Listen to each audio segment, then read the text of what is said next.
बिस्मिल्लाहिर्रहमानिर्रहीम। क्या ज़कात सिर्फ रमज़ान में ही दी जाएगी या फिर साल भर में किसी भी महीने में अदा की जा सकती है? देखें, अक्सर लोगों के जहन में ये बात होती है कि ज़कात जो है ना सिर्फ रमज़ान में ही अदा की जाती है, बाकी किसी महीने में नहीं।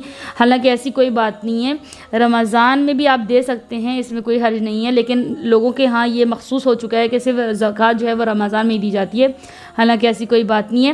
पहली बात तो आप ये समझ लें कि साल भर होना यानी एक साल पूरा होना ज़रूरी है। देखिए, मिसाल के तौर पर अगर आपको अगर अक्सर जैसे औरतों को देखा जाता है, उनके पास जो है जेवर वगैरह होता है।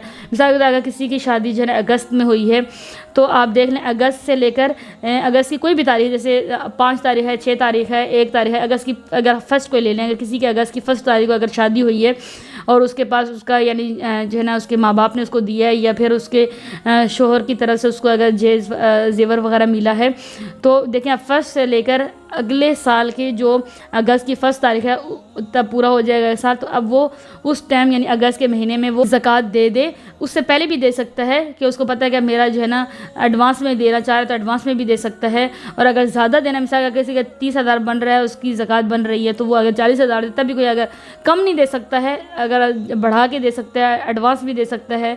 और अगर मिसाल अगस्त में नहीं दे सका है तो दिसंबर में दे दे, बेशक 3-4 महीने लेट भी करके दे दे, कोई हर्ज नहीं इसमें। लेकिन कोशिश यह कर रहे हैं कि यानी जैसे साल भर पूरा हो जाता है तो आप ज़कात दे दें। और अगर आपकी पिछली कोई ज़कातें रह गई हैं तो फिर भी उसकी भी जो ना आप अदा करें।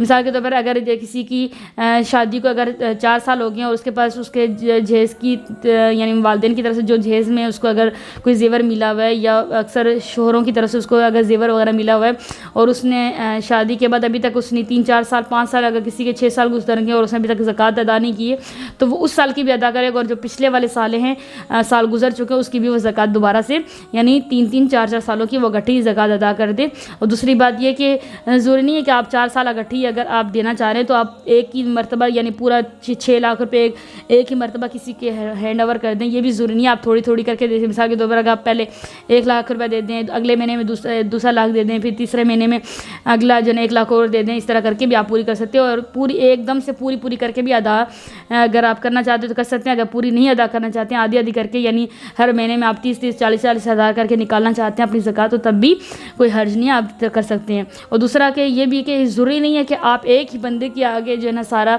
एक ही बंदे को आप जो है ना पूरा ज़कात जो है कि पैसे हैं या ज़कात की कोई चीज़ है उसको पूरी हैंड ओवर करें, ये भी ज़रूरी नहीं है।